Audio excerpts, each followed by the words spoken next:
If you thought I was done covering all of the Thomas Harris book-to-movie comparisons, well, I've got a surprise for you. It is Black Sunday. It is Thomas Harris's first novel, published in 1975, that was turned into a 1977 film, also called Black Sunday, by director John Frankenheimer. Black Sunday is the only Thomas Harris book that was turned into a movie that has nothing to do with Hannibal Lecter or Clarice Starling or Will Graham, anything with that story universe. It's his own thing. Despite that, I really enjoyed reading this. It's a real page turner, as they say.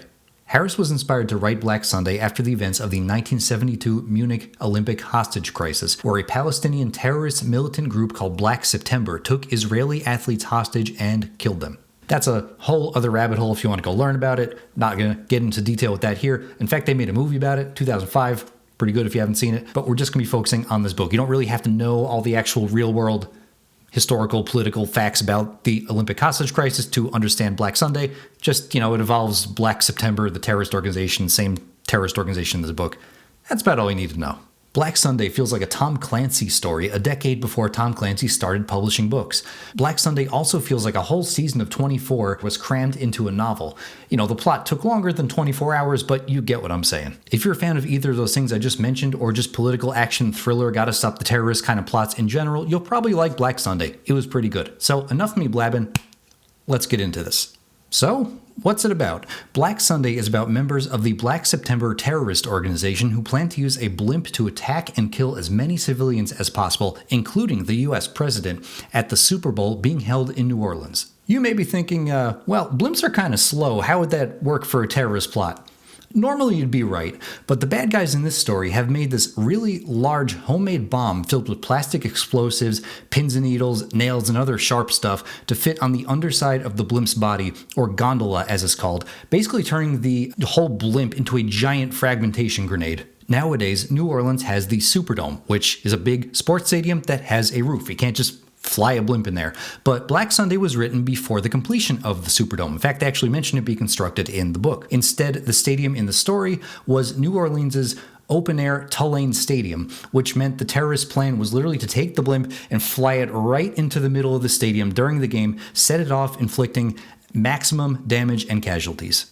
The terrorists have recruited Michael Lander, a U.S. Army pilot veteran who now flies blimps professionally, to help with their plan. Lander is a troubled person. After surviving years as a POW in Vietnam, he is extremely damaged and disillusioned with his country. He returns to the US a broken, suspicious, paranoid, abusive, angry, and just generally not well person. And then I came back here, and my life was hell back here because she took it away from me. Every single one of them took it away from me. Soon after he returns home, his wife takes the kids and leaves. Now he's extremely disillusioned with life in general and wants to end it all, but not quietly. He seeks out and offers his blimp flying services to the Black September terrorists. He basically recruits himself to the terrorist organization. While Lander and his terrorist comrades, Dalia and Fasil, work on their plan, an Israeli Mossad agent named David Kabakov is on the case trying to stop them. Kabakov also works with fellow Mossad agent Mashevsky and US FBI agent Corley to lead the international effort to stop the terrorists in time from killing thousands of innocent people. Before getting into all the nitty-gritty story details, I want to talk about a relatively small change that the movie made that irks me in a big way. The movie changed most of the locations of where the plot takes place. I think the terrorists still come from the same place, but the majority of the plot takes place in the US, and every American location is different. For example, the Super Bowl location used in the book was New Orleans, but in the movie it was Miami, Florida. Okay, so that's not big a deal. It could be an open-air stadium anywhere, I suppose. However, in the book, everything preceding the big finale, which was the majority of the plot, took place in the New York, New Jersey area. And in the movie, everything preceding the big finale in the US took place in California. And when I say the New York, New Jersey area, I specifically mean Lakehurst, New Jersey. The character Michael Lander lived in Lakehurst, and in his garage is where he and the terrorists plotted and built their bomb. As a proud New Jersey native, it was obvious to me when reading the book that the choice to have Michael Lander and the terrorists living and working in Lakehurst, New Jersey on a bomb that would cause a blimp-related disaster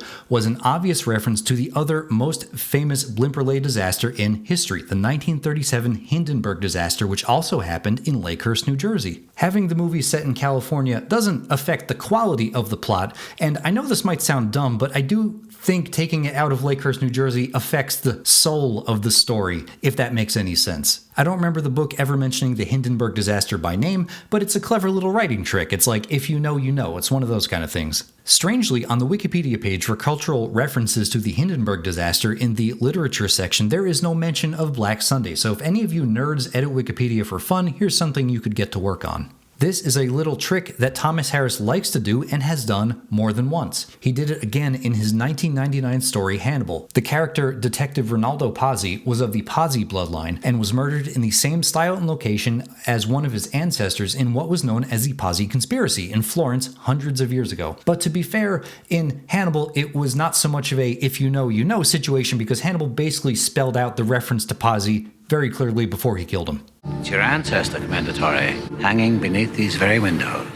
Next, I'd like to talk about the characters, and who's better to start with than the disturbed Army veteran Michael Lander. He was my favorite character in the story, and I thought that Bruce Dern's portrayal of him in the movie was excellent, and that was one of my favorite things about the movie. He's more or less the same character in the movie as he was in the book. However, as I mentioned previously in book versus movie videos, books have basically an unlimited amount of time to develop their characters, and movies have 2, maybe 3 hours max to get all the information across. So it's understandable that the movie had to cut some scenes and some little side plots that told us more of Michael Lander's backstory, why he's such a troubled person, and some of the horrible things that he's done. I really enjoyed those type of scenes in the book, so it was a shame to see him cut from the movie. However, the movie did add this big argument monologue scene between Lander and Dahlia that was not in the book. To me, this scene makes up for a number of the Lander scenes that were cut because goddamn is it well written and acted. If Michael Lander was my favorite character from the story, then Dahlia Iyad was my second favorite character.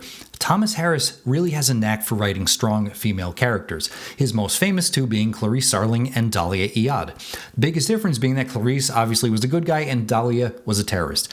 Dahlia's determination and cunning and intelligence was an inspiration later on for when he created the Clarice character. Dahlia was an awesome character because she was just so evil and cold and calculating and manipulative, and it was scary to see at times just how vicious she could be. While she could probably not take on any of the guys in the story in a one-on-one fight, she could 100% outsmart them. There were many examples in the book showing just how smart she was and how no matter what was going on, she always felt like she was 2 steps ahead and that she was never not in charge or not in control of herself. And this was something that I wish the movie showed more of. I definitely like the book version of Dahlia more than the movie version of Dahlia, but the movie did have this one really good scene that shows just how cunning she could be. When Kabakov bursts in and shoots the terrorist guy that she's sleeping with, then opens the shower curtain to find Dahlia, without hesitation, Dahlia makes herself look like a scared and confused random girl.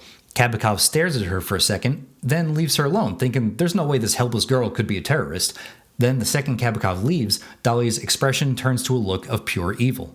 There were a couple more moments like this in the movie, but in general I do wish the movie had more really cool Dahlia moments like that. David Kabakov is an Israeli Mossad agent who's the story's main good guy hunting down the terrorists. I definitely like the book's version of Kabakov better than the movie's. I don't know if he was miscast or if it was the direction he was given or what, but he just felt more alive and like he had more personality in the book. The actor playing him also didn't look at all like the Kabakov I pictured in my head when I was reading the book. The impression I got from the book was that Kabakov was this Israeli SEAL Team 6 kind of guy. He would go around on these secret missions getting into firefights with terrorists. I pictured him as this big strong guy with one of those like special forces beards, but in the movie he was older than I imagined, and I just wasn't crazy about this guy's acting. Another big difference for the character Kabakov is that he died at the end of the book. He sacrificed himself to stop the terrorist plot, and in the movie he did not. He survived. Oops, spoiled that. The movie had a much more typical Hollywood kind of ending where all the bad guys died and all the good guys lived. In the book, Kabakov pulled a Jack Bauer type of move and scaled down the helicopter's cable and kept the hook secured to the blimp so they could pull it away safely before it exploded. He died sacrificing himself to save everybody.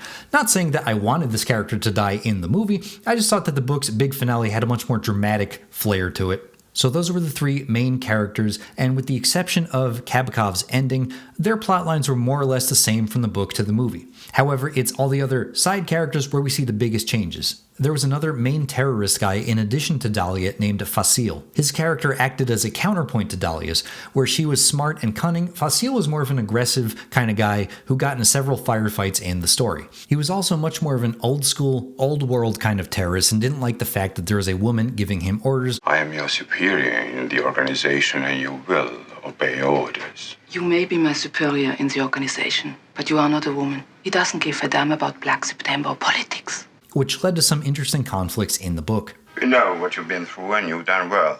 It would have been difficult even with a perfectly normal man. In the book, his character was given about the same amount of attention, same amount of page time as Dahlia's, but in the movie, his time was significantly reduced.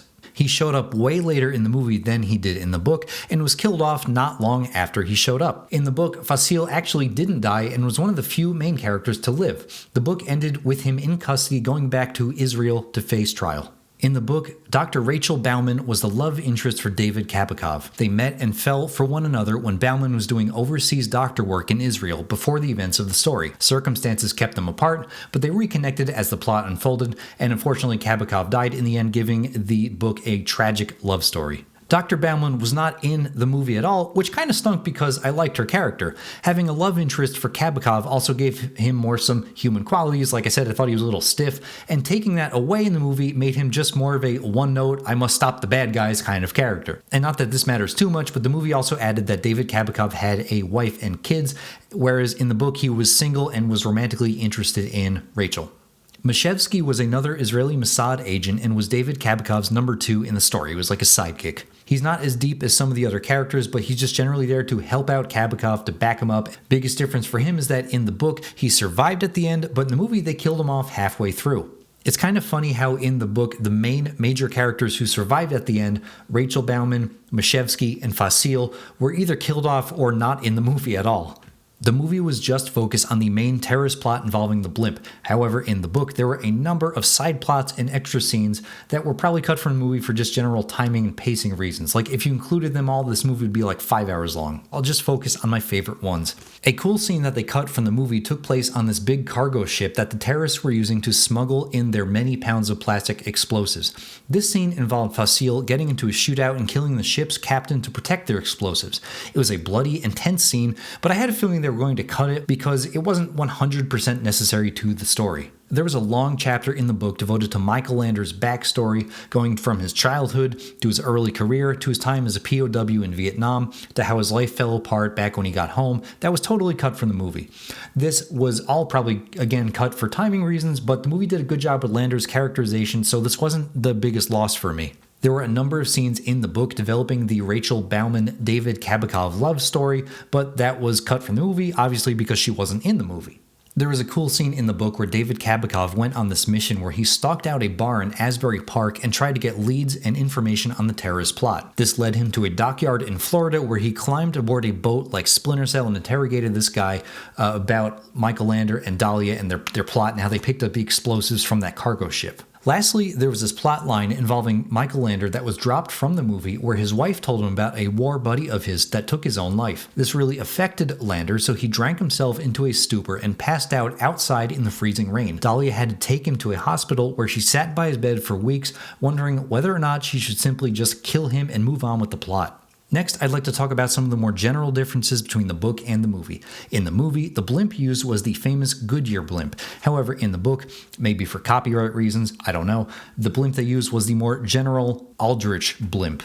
In this scene in the book, the bomb was placed in a fridge, not this guy's telephone. In the book, this character was a random hero cop, not Mashevsky. And like I mentioned, Mashevsky was one of the last surviving characters in the book, and in the movie, he gets killed in this scene. While the terrorists' plan was ultimately stopped, they did manage to do some damage at the end. The book's ending listed the casualty count as 512 people, but the movie doesn't really mention or show deaths happening in the stadium during the big finale. The movie had a significantly less deadly ending than the book. Basically, everyone in the movie, with the exception of Bruce Dern playing Michael Lander, did not look or sound like I pictured them in my head while I was reading the book. And since they moved the story to the West Coast, there were a lot more random Asian side characters, where in the book they were all Middle Eastern. For example, the character David Kabakov is an Israeli. I don't personally know any Israelis, but I don't know. Is this what they sound like? I don't know what an Israeli accent sounds like. We are going to kill the pilot. While reading Black Sunday, I couldn't help but notice a bunch of similarities to the Hannibal Lecter story universe. The biggest one for me was how similar in spirit Michael Lander was to another famous Thomas Harris villain, Francis Dollaride, aka the Red Dragon. Black Sunday was Harris's first novel, Red Dragon was his second, so maybe he liked the character archetype he created for Lander and just copy and pasted it over to his other novel when he made Francis Dollaride.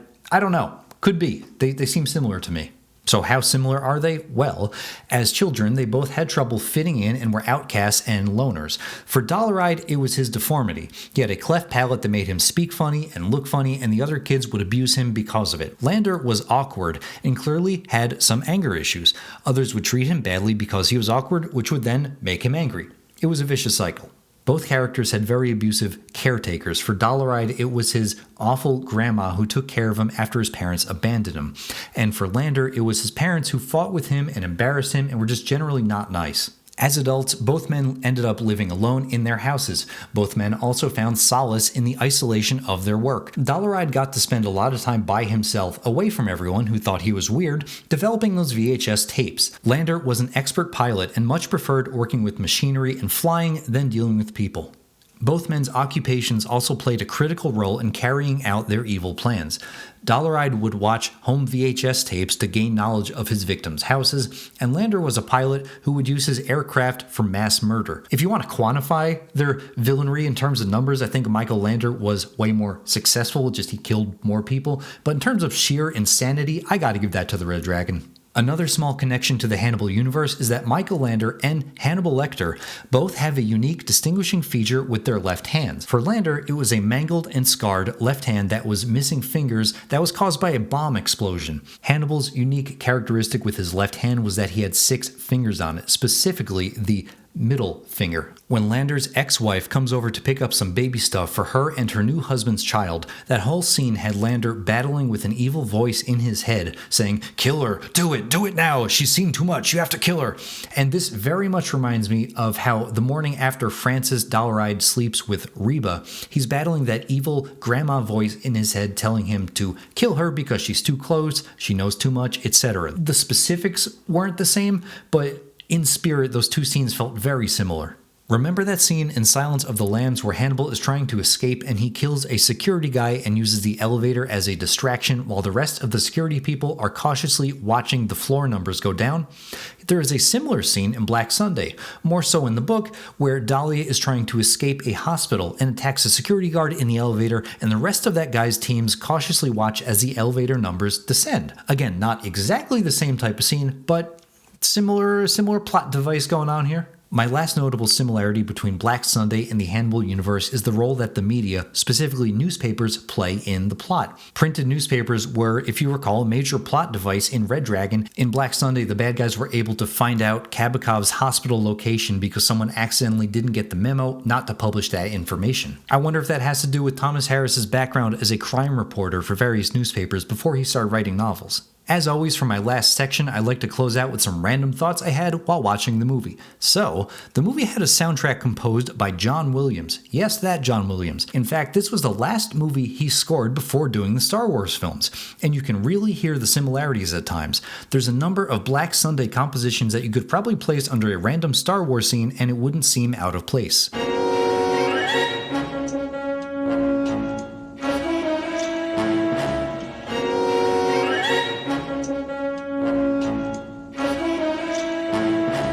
I mentioned how the characters on screen didn't look like I pictured them in my head when I was reading the book. Well, the main terrorist girl, Dahlia Iyad, was the most different from book to screen for me. I didn't picture her looking or sounding like she did in the movie at all. Maybe I missed something from the book about her characterization. I don't know. But she looked and sounded a lot more like Nico from the Velvet Underground than a Middle Eastern terrorist.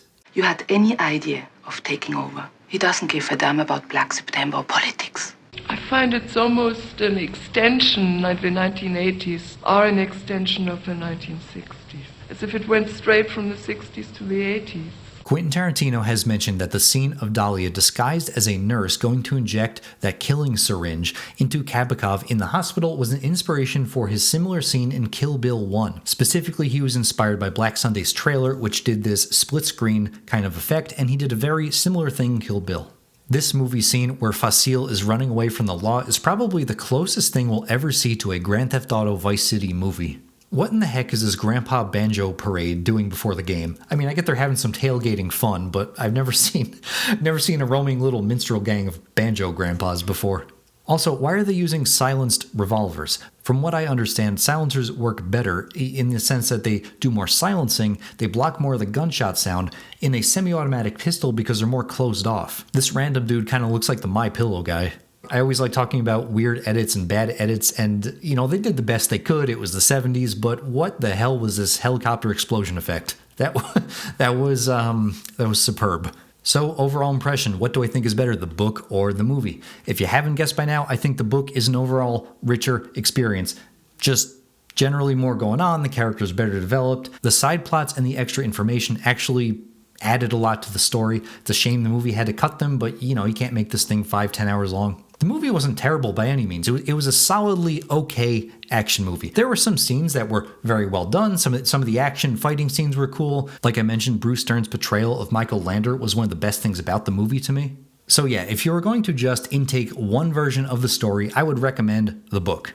This is probably going to be the last Thomas Harris book to movie. He has one more book called Carrie Mora, which came out just a few years ago. Hasn't been turned into a movie. Got lukewarm reviews, so maybe it'll never be a movie.